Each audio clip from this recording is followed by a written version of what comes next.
오늘 말씀 가운데 너무나 유명한 부자 관리의 비유에 대한 말씀이 나오고 있습니다. 마태복음과 마가복음에도 같은 연결구가 있는데, 마태복음과 마가복음에 보면 부자 청년 또는 부유한 자, 이렇게 비유가 되어 있죠. 그래서 우리는 오늘 예수님 앞에 나온 이 사람이 부자인 것은 분명하고, 또 오늘 말씀에 나온 것처럼 그 사람이 관리라는 것도 알 수가 있습니다. 관리라는 말은 원문은 아르콘이라는 말입니다. 아르콘이라는 말인데, 이 아르콘이라는 말은 당시에 제사장이나 또는 산헤드린이라고 하는 유다 왕국의 우리로 말하면 의회죠. 미국으로 말하면 세니터 같은 것입니다. 그런 의원을 지칭하는 용어였다고 그래요. 그래서 단순한 관리가 아니라 그 시대에 가장 그 높은 자리에 있는 그런 사람이었다는 것을 상징하죠.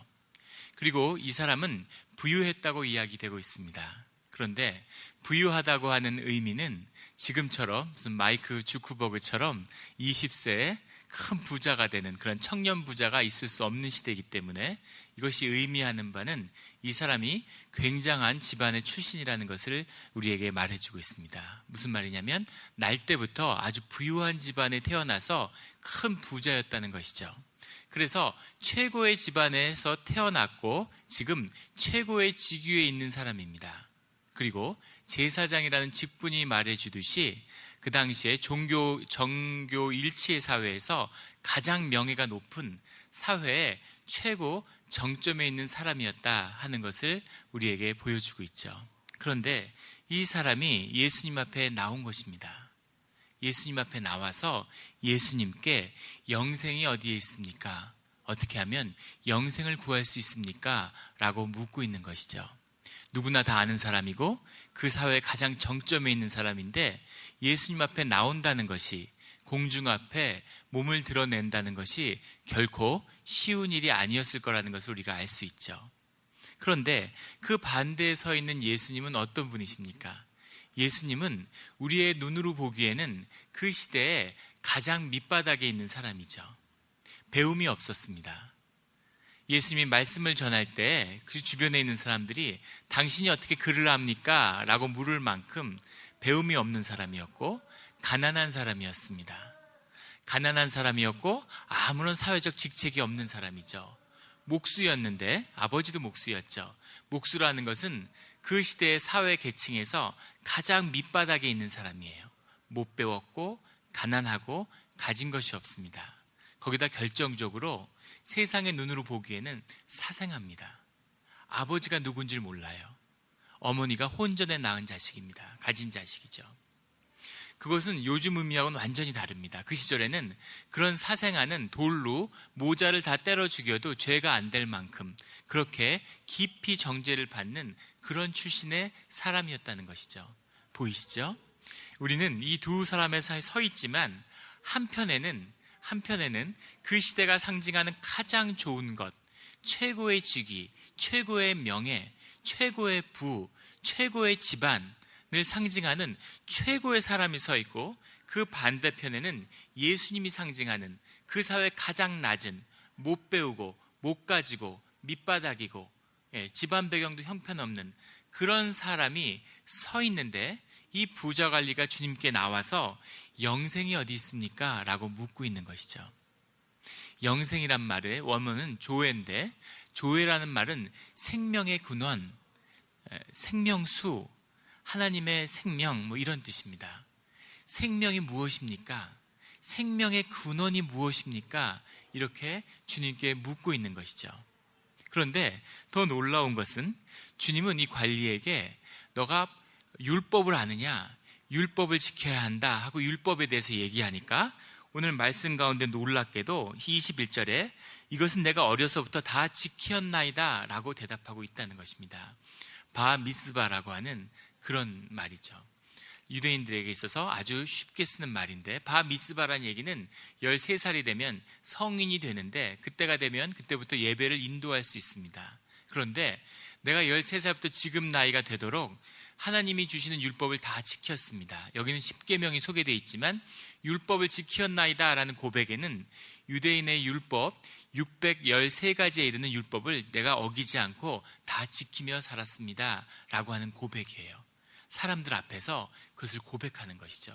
누구나 다 알고 누구나 다 인정하는 것입니다. 여러분들 가운데서 저도 마찬가지고 예수님 앞에 서서 제가 모든 주님의 율법을 다 지켰습니다 라고 이야기하실 수 있겠습니까? 쉽지 않겠죠? 누구도 쉽지 않은 일입니다. 그런데 그런 고백을 당당히 할 수 있을 만큼 종교적 의의가 아주 확고한, 누가 보기에도 너무너무 바르고 올바른 종교의 가르침에 따라 그 삶을 살아온 사람이라고 하는 것이죠. 그런데 이 사람 마음 가운데는 무언가 허무하고 허전한 것이 있는 것입니다. 뭔가 채워지지 않는, 이거 갖고는 되지 않는데 여기에 뭔가가 더 있어야 되는데 하고 그 생명을 구해서 주님 앞에 나온 것이죠. 그런데 주님은 이 찾아온 사람에게 너가 다 있는데 한 가지가 부족한데 네가 가진 것을 다 팔아서 가난한 자에게 나누어 주고 나를 따르라 라고 하는 굉장히 충격적인 말씀을 해주시는 거죠. 이 말씀이 우리에게 큰 도전이 되고 오랜 교회사 가운데 계속 이 말씀이 남는 이유는 이 말씀이 너무나 충격적이기 때문입니다. 이 말씀에 더해서 25절에는 그것이 얼마나 어려운지, 부자가 하늘나라로 가는 것이 얼마나 어렵냐면 낙타가 바늘기로 들어가는 것이 부자가 하나님의 나라에 들어가는 것보다 쉽다, 이런 아주 충격적인 말씀을 해주세요. 그래서 우리 마음에는 큰 도전이 오죠. 신앙의 길은 무엇일까? 예수님을 따른다는 건 무엇일까? 정말 가진 거 다 내놔야 되나? 그런 마음의 도전이 오십니까? 내가 가진 걸 교회에 다 바쳐야 그래야 구원을 받는가 보구나 하는 도전이 오는 것이죠. 아마도 거기 서 있는 제자들도 그렇게 이해를 했던 것 같아요. 28절에 보면 베드로가 우리가 우리의 것을 다 버리고 주를 따랐습니다. 그 제자들이 그 말씀이 얼마나 찔림이 됐는지, 주님 우리는 다 버렸습니다. 나도 그물하고 낚싯배를 버렸잖아요 라고 하는 고백을 하고 있는 거죠. 그런데 그 앞에 보면 26절에 듣는 자들이 그런즉 누가 구원을 얻을 수 있겠습니까? 라고 묻고 있는 거죠. 큰 도전이었습니다. 저 부자 관리가 구원을 받지 못한다면, 저 제사장이, 저 산헤드레니 의원이 구원을 받지 못한다면 아무도 구원을 못 받겠군요. 영어 성경에 보면 If it hard, anyone can be saved 이렇게 질문하고 있는 겁니다. 그렇게 어려우면 누가 구원을 받겠습니까? 아무도 못 받겠네요, 이 얘기죠. 저런 분이, 제사장이 구원을 못 받는데 누가 구원을 얻을 수 있습니까? 저 사람의 재산을 다 내놔야 하는 거라면 도대체 누가 주님을 따를 수 있겠습니까?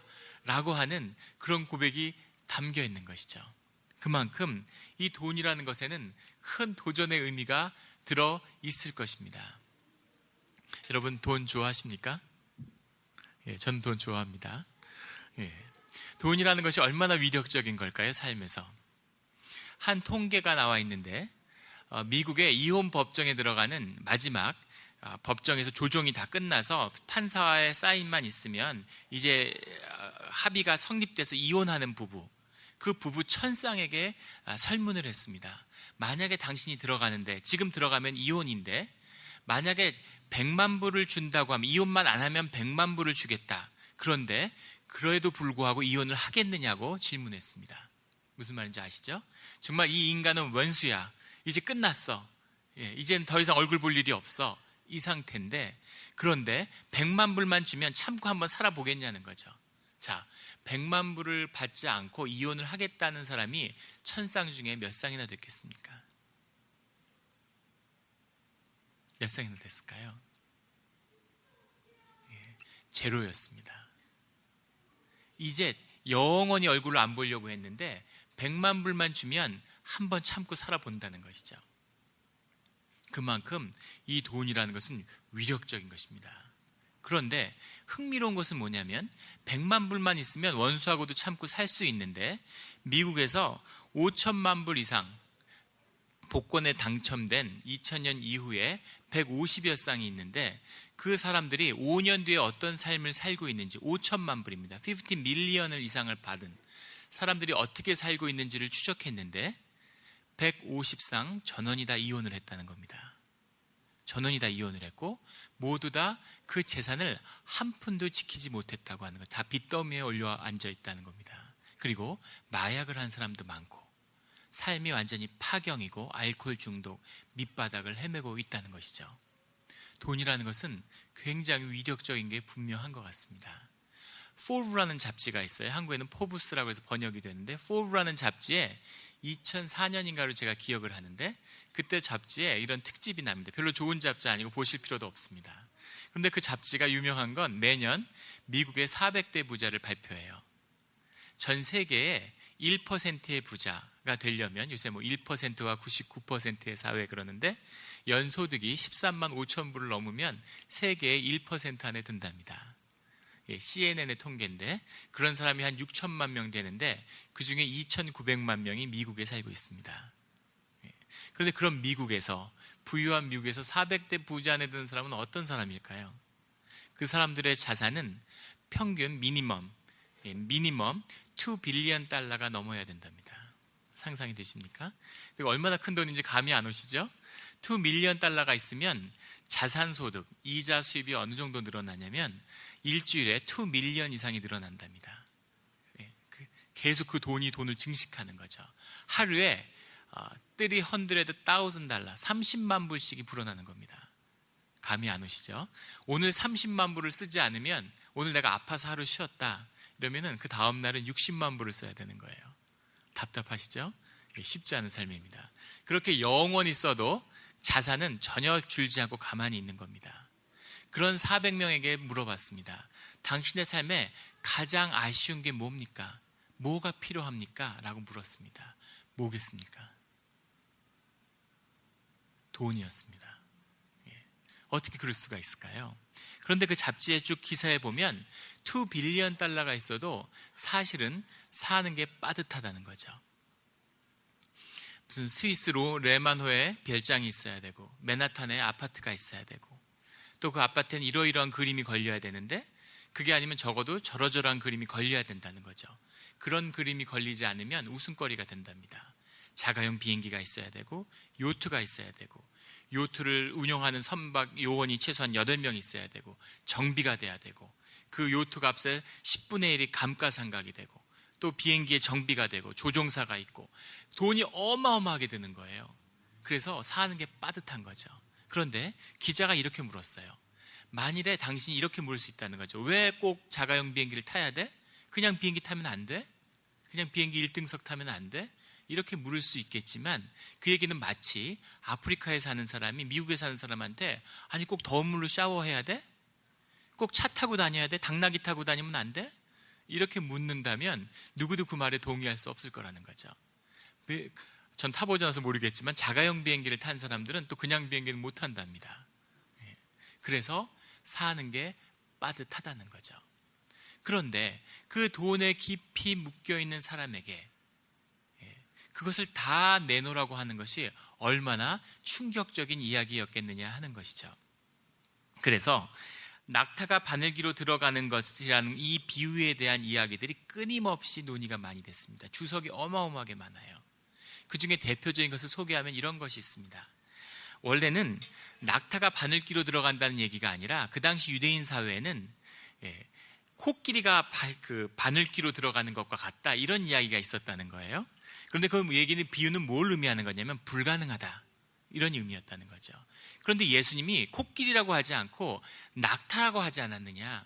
이건 뭘 의미하냐면 코끼리가 들어가는 건 불가능하지만 낙타가 들어가는 건 불가능하지는 않다.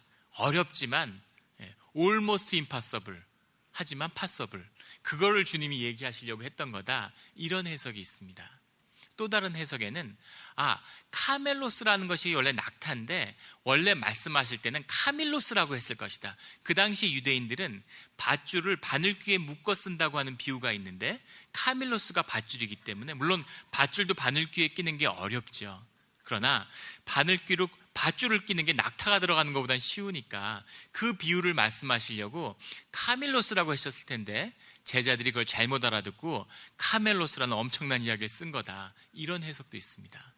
또 다른 해석은 당시에 예루살렘 궁전에 성벽에 문이 있었는데 사람들은 드나들지만 그 문이 너무 작아서 낙타들이 들어갈 때는 내 발을 전부 다 이렇게 잘 때처럼 구부리고 사람들이 끌어당겨서 그 문을 통과했다고 그래요. 그래서 그 문을 낙타의 문이라고, 낙타 바늘귀의 문, 바늘귀의 문이라고 불렀는데 낙타가 마치 바늘귀의 문을 들어가는 것 같다. 그것도 굉장히 힘들고 안쓰럽지만 다 들어가는 거죠, 당기면은. 그래서 예수님이 말씀하시려고 하는 건 이 바늘귀의 문에 대한 비유를 말씀하시려고 하신 것이다. 초점은 뭡니까? 들어갈 수 있다, 이 얘기를 하시려고 한 거야, 이런 말을 하는 거죠. 왜 많은 주석가들이 그 후대에 두고두고 이 얘기에 이런 주석을 달았을까요? 시험에 들었기 때문이죠. 가진 것을 다 내놔야 되니까. 가진 것을 다 내놔야 됩니까? 예. 교회에서 11조를 하는데 많은 분들이 그렇게 말씀하세요. 11조는 구약의 법이야. 그건 말라기에 나오는 구약의 법이지 신약 시대에 어떻게 11조를 얘기할 수 있어? 이렇게 말씀하시는 분들이 계세요. 맞습니다. 아주 정확한 지적이세요. 그럼 신약에서는 어떻게 헌금을 할까요? 사도행전을 보면 가진 걸 다 내놓는 겁니다. 가진 걸 다 내놓고 교회의 성원들이 필요에 따라 나누는 것, 이것이 신약의 법이에요. 그래서 이 말씀은 더 다가오는 거죠. 이 신약의 아름다운 사도행전의 초대교회의 법이 어느 순간에 교회에서 사라져서 11조로 대체가 되고, 지금의 가진 것을 다 내놓는 건 일부 사이비 종교나 이단 종교 같은 데서만 행해지고 있죠. 정말 가진 것을 다 내놔야 되나, 큰 도전입니다. 그런데 마치 이 말씀을 지지하는 것 같은 말씀이 그 다음 장에 넘겨보면 21장에 나옵니다. 안 찾으셔도 됩니다. 제가 찾아서 말씀드릴게요. 21장에 보면 그 유명한 가난한 과부의 두 렙돈에 대한 비유가 나옵니다. 성전에 과부가 가서 두 렙돈을 넣었어요. 요제푸스라고 하는 고대 유대 사회가 기원 후 70년에 망했을 때 살아남은 유명한 유대 학자가 있죠. 유대 고대서라는 책을 썼는데 유대인의 풍습이 그대로 다 뒤에 전승된 건 이 사람 때문입니다. 근데 요제푸스의 기록에 보면 그 당시 예루살렘 궁전에는 골든하우스, 금으로 된 방이 있었다고 그래요. 거기에 12개로 된 큰 그 헌금함이 있었는데 사람의 키보다 컸다 그러고, 거기에 황금으로 이렇게 입힌, 그리고 큰 나팔잎처럼 그 입구가 넓은 그런 걸 12개를 세워놓고 그것을 성전 마당에 세워놓은 다음에 그 앞에 제사장들이 쭉 서서 사람들이 줄을 서서 헌금을 하면 큰 소리로 무엇을 위해 어떻게 헌금하는 겁니까? 라고 물어보고, 이것은 무엇을 위해 얼마를 헌금합니다 라고 얘기하면 눕는 그 바구니를 지정해 줬다는 거죠. 그래서 과부의 두 렙돈을 신비하게 예수님이 아신 게 아니고 그 당시에 예루살렘 성전 앞마당에 있던 사람들은 누가 얼마를 하는지 다 알았다는 겁니다. 그런데 다 서서 헌금을 하는데 보세요. 어느 장로님이 나왔는데 제가 가난한 자를 위해서 100만 불을 그렇게 헌금하겠습니다, 이러면 사람들이 와, 역시 대단하다, 이런 식으로 속으로 생각했겠죠. 그런데 과부가 나와서 두 렙돈을 넣은 것입니다. 64분의 1 데나리온 정도 되는 돈이었는데 지금 시세로 하면 한 2달러 정도 되는, 한국 돈으로 한 2,000원 정도 헌금한 것이죠. 그 돈을 헌금하면 사람들이 아유, 마음이 어땠겠어요. 아유, 저 할머니 무슨 저런 돈을 헌금해, 당신 뭐 가시다가 옥수수라도 하나 사서 드시지, 다 이런 안쓰러운 마음이었을 거예요. 헌금이 쉽지 않은 거죠. 그런데 그 모습을 보고 예수님이 그 과부가 아주 귀한 일을 했는데 그 이유는 무엇 때문인가 하면은 가진 것을 다 넣었기 때문이다 라고 말씀하시기 때문입니다. 자, 이제 가진 것을 다 내놓을 준비가 되셨습니까? 정말 가진 것을 다 내놔야 되는 걸까요? 주님이 말씀하시던 포인트가 바로 이것입니까? 그런데 정반대의 말씀이 또 나와요. 19장에 보면 예수와 삭개오의 이야기가 나옵니다. 예수와 삭개오가 있는데 삭개오라고 하는 세리장입니다. 죄인 중에 죄인이에요. 근데 주님이 삭개오를 불러서 그의 집에 가서 식사하고 유하겠다고 말씀하십니다. 삭개오는 죄인인데 사람들이 삭개오의 집에 예수님이 가는 걸 보고 충격을 받으셨어요. 자, 보세요. 삭개오가 얼마나 죄인이냐면 그 당시 세리인데, 세리는 지금의 세무공무원이 아닙니다. 로마가 유대를 지배했는데 로마를 대신해서 세금을 걷어다가 로마에 바치는 일을 했어요. 그리고 이 사람들은 월급이 없었습니다. 그냥 인센티브로 걷어들인 돈의 일부를 얻었다고 그래요. 100만 불을 얻으면 10만 불은 네 거다, 이런 식으로 열심히 걷었겠죠. 자, 삭개오는 어땠을까요? 세리들이 자족하는 마음으로 필요에 따라서 거두고 자제했을까요? 그러지 않았겠죠. 열심히 최선을 다해서 돈을 뜯어냈을 겁니다. 얼마나 원성이 자자하고. 일제시대 때 한국 사람 중에서 마름으로 돈을 뜯어다가 일본에 넘기는 사람을 한번 생각해 보세요. 사람들이 얼마나 미워했을지. 그런 세리 중에 세리장입니다. 죄인 중에 괴수예요. 그런데 그 사람의 집에 예수님이 가신 것이죠. 그러니까 삭개오가 얼마나 기쁜지, 삭개오가 29장에 보면 흥분해서 8절에 이렇게 외칩니다. 주님 보십시오. 내가 소유의 절반을 가난한 자들에게 주겠사오며 만일 누구의 것을 속여 빼앗은 일이 있으면 네 갑절로 갚겠습니다. 내가 내 소유의 5분의 1만 가난한 자들에게 주라고 율법에서 말하고 있고, 속여서 뺏은 것이 있으면 2갑절로 갚으려고 하는데 너무 기분이 좋으니까 4갑절로 갚겠다고 하는 것이죠. 그러니까 주님이 얼마나 그 말씀을 듣고 또 기쁘셨는지 9절에 가면 예수님께서 이르셨는데 오늘 구원이 이 집에 이르렀으니 이 사람도 아브라함의 자손이구나, 이렇게 말씀하십니다. 구원이 이 땅에 임했다, 하늘나라가 이 집에 임했다, 이런 뜻이죠. 하늘나라가 이 집에 임하고 이 집이 천국이다, 삭개오의 집이, 이렇게 말씀하세요. 그리고 유대인들이 들을 수 있는 최고의 찬사를 죄인 중에 괴수인 삭개오에게 이 사람이 아브라함의 자손이다, 이렇게 말씀하시는 겁니다. 아주 쇼킹한 거죠. 왜 부자는 율법을 다 행했는데 가진 것을 다 내놓으라고 해서 못 내놓으니까 하늘나라에 가기가 어렵구나, 이렇게 얘기하고, 죄인 중에 괴수인 삭개오는 재산의 절반을 내놓겠다고 했는데 전부가 아닙니다. 절반을 내놓겠다고 하니까 아직 내놓은 것도 아니에요. 조건형입니다. 그런데 예수님께서 기쁘셔서 천국이 임했다, 아브라함의 자손이 여기 있구나, 이렇게 말씀하시는 거죠. 주님이 정말 말씀하고자 하는 것이 무엇이냐 하는 겁니다. 뭘까요? 이 이야기, 이 풀리지 않은 미스테리를 풀려면 우리는 한 가지 이야기를 나눌 필요가 있습니다. 우리는 사실은 신앙생활이라는 것이 무엇일까 하는 것을 되돌아보게 되는 거죠. 우리는 여전히 복음을 믿고 구원받았고 교회에 다니지만 복음이 무엇냐, 구원이 무엇냐, 영생이 무엇냐에 대한 답을 몸으로 알고 있지 못한 것입니다. 우리는 여전히 눈으로 보는 세상에 묶여 살고 보이지 않는 세계는 있겠지만 사실은 관심이 없는 것이죠. 우리는 축복을 받았다고 하지만 예수님이 심령에 무엇을 부어주셨다는 것의 의미를 알기보다는 사실은 뭐가 좀 생기면, 좋은 학교에 가면, 재산이 좀 불어나면 축복을 얻었네, 이렇게 말하는 마음이 우리 안에 여전히 있다는 것이죠. 예전에 한 스승이 있었습니다. 그 스승에게는 3명의 제자가 있었는데 그 제자들이 공부를 마치고 이렇게 하산을 하는 거죠. 그러니까 스승이 금덩어리를 하나씩 줬습니다. 너희가 아무것도 가진 것이 없으니까 세상에 가서 이 금덩이를 가지고 가서 이렇게 생활에 정착하는 데 써라. 이렇게 훌륭한 스승이 예전에 계셨나 봐요. 그래서 그 금덩이를 갖고 제자들이 내려가다가 의논을 했어요. 우리가 지금 이 시세도 모르고 세상 물정도 모르는데 금을 가져가서 뭐 하겠냐, 우리 금을 모아놨다가 나중에 자리가 잡히면 그 금으로 좋은 일을 하자, 이렇게 제자들이 뜻을 모았습니다. 큰 나무 밑을 파서 거기다 금을 이렇게 묻었어요, 3덩이를. 그리고 덮어놓고 나가서 세상에서 열심히 일해서 자리를 잡았습니다. 그래서 약속한 날짜에 돌아와서 땅을 파니까 금이 있었겠습니까, 없었겠습니까? 금이 없었던 거죠. 그러니까 셋이 너무너무 낙담했습니다. 낙담한 것보다 더 무서운 건 뭐냐면 서로를 의심하는 거죠. 우리 셋밖에 묻은 걸 모르는데 도대체 누가 가져갔을까? 그리고 셋의 우정이 금이 가고 서로를 의심하게 되었습니다. 그래서 스승을 찾아갔죠. 그래서 스승님한테 여쭤봤습니다. 스승님, 우리가 금덩이를 묻었는데 사라졌습니다. 누가 가져간 걸까요, 우리 셋 중에? 그러니까 스승께서 아무 누가 가져갔냐 금덩어리 얘기는 하지 않고 전혀 엉뚱한 또 다른 이야기를 시작하셨어요. 이야기 속에 이야기가 있죠. 그 이야기는 이런 이야기입니다.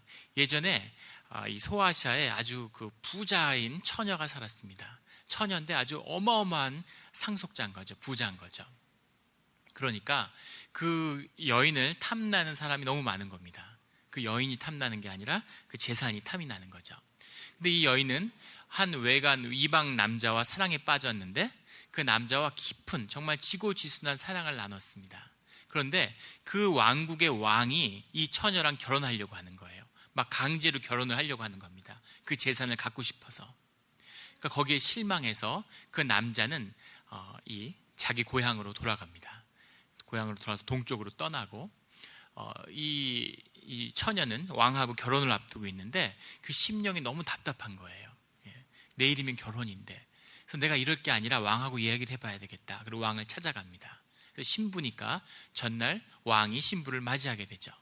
그런데 그 처녀가 사실은 내가 이러이러한 지고지순한 사랑을 나누는 자기의 그 남자가 있는데, 그런데 왕이 나하고 결혼을 하려고 해서 내가 너무 힘들다는 걸 다 얘기하고, 만약에 내 재산 때문에 결혼을 원하는 거라면 내 재산을 다 드리겠으니까 나는 보내달라고 그렇게 이야기를 하는 거죠. 왕이 그 얘기를 듣고서 너무 감동받았어요. 이런 지고지순한 사랑이 있다니. 그리고 왕도 이야기합니다. 사실 솔직히 내가 널 사랑했던 게 아니고 재산의 욕심이 있었는데 이 이야기를 듣고 나니까 도저히 안 되겠다. 그 남자를 찾아서 가라고, 사랑을 찾아서 떠나라고. 그리고 네 재산을 다 가져가라. 너가 가진 모든 재산을 내가 금으로 바꿔줄 테니까 그걸 말에 싣고서 따라가라고 남자를 그렇게 이야기합니다. 재산은 필요 없다고 하지만 왕이 재산을 가질 수 있겠지만 그렇지 않다고 가져가라고 굳고 사양하고 그 처녀를 보내줍니다. 처녀가 여러 필의 말에다가 금을 나누어 싣고 그 처녀를, 그 남자친구를 쫓아가는 거죠. 막 가는데 가다가 도둑을 만났어요. 광야에서. 도둑이 보니까 웬 젊은 처자가 말을 여러 마리 끌고 가니까 말도 탐이 나고 저 여자도 잡아다가 노예로 팔아야 되겠다 이러고 쫓아가서 그 처녀와 말들을 잡았습니다. 잡고서 보니까 재산이 어마어마한 거죠. 그래서 도둑이 깜짝 놀랐어요. 그런데 그 처녀가 이야기를 해주는데 나는 사실은 지고지순한 사랑을 쫓아가는데 지고지순한 사랑을 쫓아가고 재산 나에게 중요하지 않으니까 나는 보내주고 이 재산은 다 가지라고 얘기합니다. 그러니까 도둑이 그 얘기를 듣고 내가 비록 도둑이지만 이런 지고지순한 사랑의 이야기를 듣고 어떻게 이 돈을 가질 수가 있냐고 그냥 가고 빨리 남자를 쫓아가라. 그리고 이 돈도 다 가져가라고 얘기합니다. 그래서 처녀가 그 돈을 다시 싣고서 그 남자를 가서 그 유프라데스 강을 건너려고 하는 남자를 강 어귀에서 만났어요. 강 나루에서. 그래서 극적인 해오를 하고 같이 배를 타고 그 남자의 고향으로 같이 떠나가는 거죠. 그리고 그동안 있었던 얘기를 다 하니까 남자도 너무 감동을 받고 서로 기뻐합니다. 근데 강이 중간쯤 갔을 때 배 위에서 남자가 그런 얘기를 하는 거예요. 당신하고 나하고는 정말 서로만 있으면 되는데, 우리는 서로 사랑하고 사랑만 있으면 되는데 이 금덩이가 문제군요. 이 금 때문에 자꾸 당신이 이런 고초를 겪고 어려움을 있고, 우리가 이 금을 가져가면 우리가 앞으로 사는데 이 금을 노리고 또 많은 시련과 일들이 있을 테니까 이 금을 버리자고. 그러니까 부인도 내가 왜 그 생각을 못했을까, 처녀도. 그리고 그 금을 모두 강에다 버립니다. 그리고 두 사람이 배를 타고 떠나게 되는 거죠.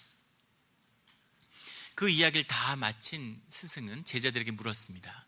이 이야기 중에 가장 훌륭한 사람이 누구냐 이렇게 물었어요. 그러니까 한 첫 제자가 제가 생각하기에는 그 왕과 도둑입니다. 그 왕은 재산을 취할 수가 있고 결혼까지 준비한 왕의 그런 명예가 있는데 그 모든 것을 다 뒤로 하고 그 처녀를 보내줬다는 게 너무 훌륭하지 않습니까? 또 도둑은 자기의 봉분이 물건을 훔치는 건데, 탐욕인데, 그런데 그 지고지순한 사랑의 이야기를 듣고서 그 재산을 다 내줬다는 게 얼마나 대단합니까? 그 왕과 도둑이 너무 훌륭한 사람입니다. 이렇게 얘기를 하는 거예요. 그러니까 둘째 제자는 이렇게 얘기를 합니다. 제가 보기에는 물론 왕과 도둑도 훌륭하지만 그 이야기에서 정말 훌륭한 건 그 여자와 남자입니다. 그 오로지 사랑을 쫓아서 목숨을 건 모험을 감행한 그 처녀와 같이 사랑을 위해서 금등을 버릴 수 있는 그 남녀야말로 지고지순한 사랑의 최고의 아주 너무너무 훌륭한 사람들입니다. 이렇게 얘기를 해요.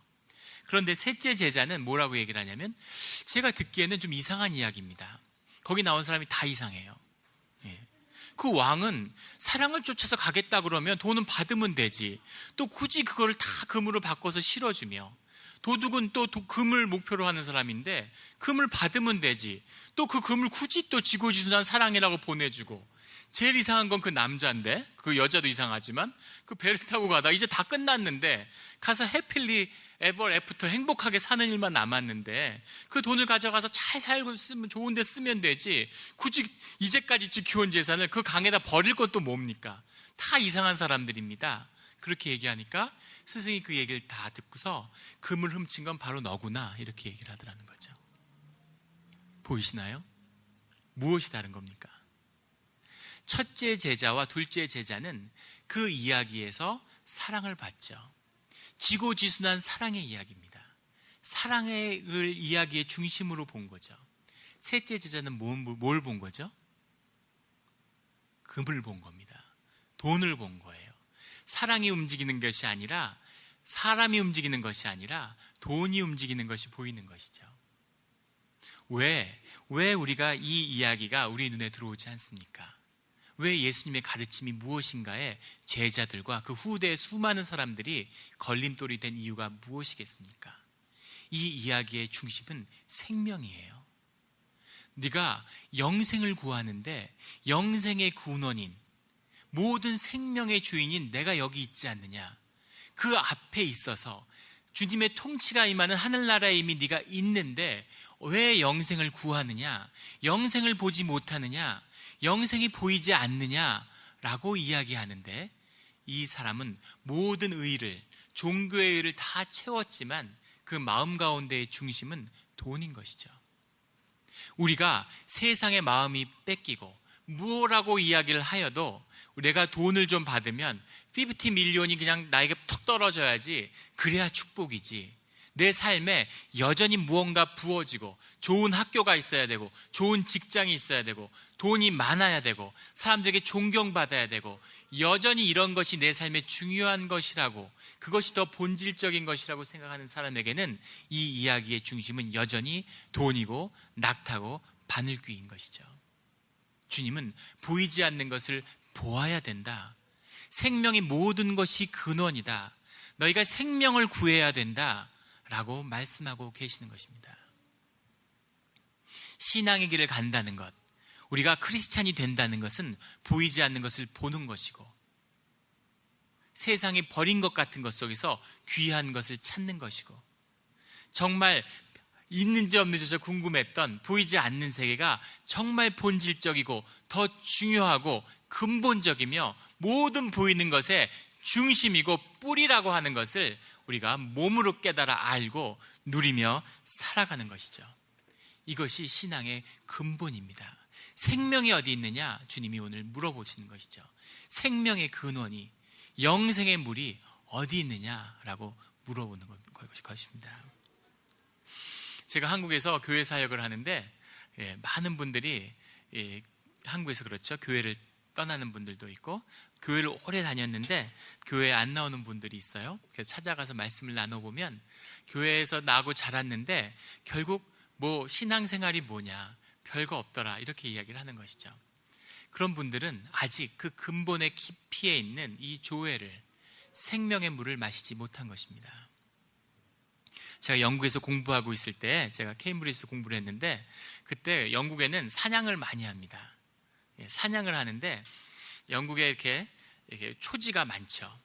앵클로저 운동이라고 다 고등학교 때 배우셨죠?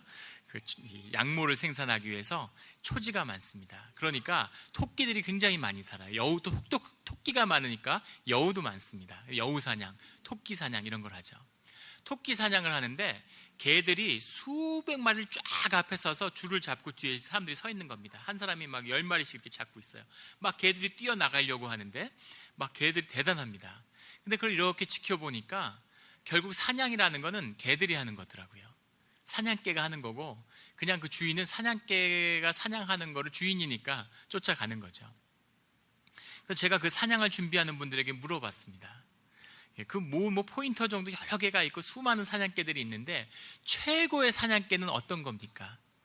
최고의 사냥개는 어떤 개가 최고의 사냥견입니까? 하고 물어보니까 아주 뜻밖의 대답을 얻었어요. 그분들이 뭐라 그러냐면 최고의 사냥개는 토끼 맛을 본 사냥개라는 거예요.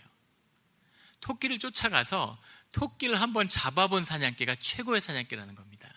그래서 사냥개가 쫓아가는데 영국에 그 날씨가 얼마나 안 좋습니까? 오늘같이 이런 맑은 날씨는 1년에 닷새 미만이에요. 하루 종일 비 오고 안개 끼고 바람 불고 막 날씨는 그런데 개들이 쫓아가는 거죠. 아무리 뛰어난 사냥개도 쫓아가다 보면 주인은 뒤에 보이지 않고 앞에 토끼가 보입니까? 토끼 보이지 않죠. 그리고 냄새도 나지 않고 비는 내리고 춥고 배고프고 바람 불고 힘드니까 쫓아가다가 지치고 이러니까 돌아온다는 겁니다. 토끼는 없구나. 토끼는 사라졌다. 이러고 돌아온다는 거예요. 아무리 뛰어난 사냥개도 돌아온답니다. 그런데 토끼 맛을 한번 본 사냥개는 그 사냥을 하고 나면 토끼를 개한테 주잖아요. 사람이 먹는 게 아니고. 그 토끼 맛을 한번 본 사냥개는 끝까지 쫓아간다는 겁니다. 그 맛을 알기 때문이죠.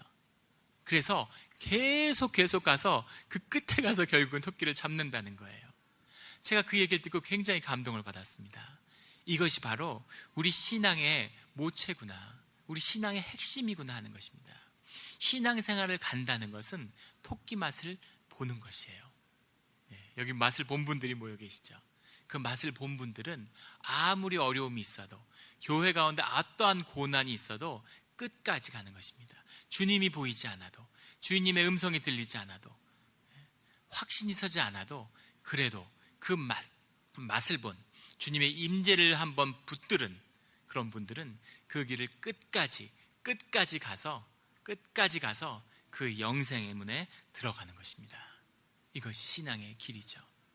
오늘 주님은 그 생명의 수에 대해서, 그 토끼 맛에 대해서 말씀하고 계십니다. 네가 토끼 맛을 보았느냐? 네가 그 맛을 아느냐? 그 맛을 봐야 된다. 그 맛을 보아라 라고 말씀하고 계시는 거죠. 우리 하나교회에 계신 분들은 특별한 은혜가 있습니다. 예배를 사모하고 그 맛을 본 분들이죠. 많은 어려움이 있을지라도 그 중심이 무엇인지, 하늘문을 여는 것이 무엇인지, 그 예배를 통해서 주님의 생명수가 부어지는 것이 무엇인지를 아는 것입니다. 그 길을 끝까지 가셔서 어떠한 어려움이 있더라도 그 길을 끝까지 가셔서 그 끝에서 주님을 다시 만나는 큰 영광이 함께 하시기를 주님의 이름으로 축원합니다.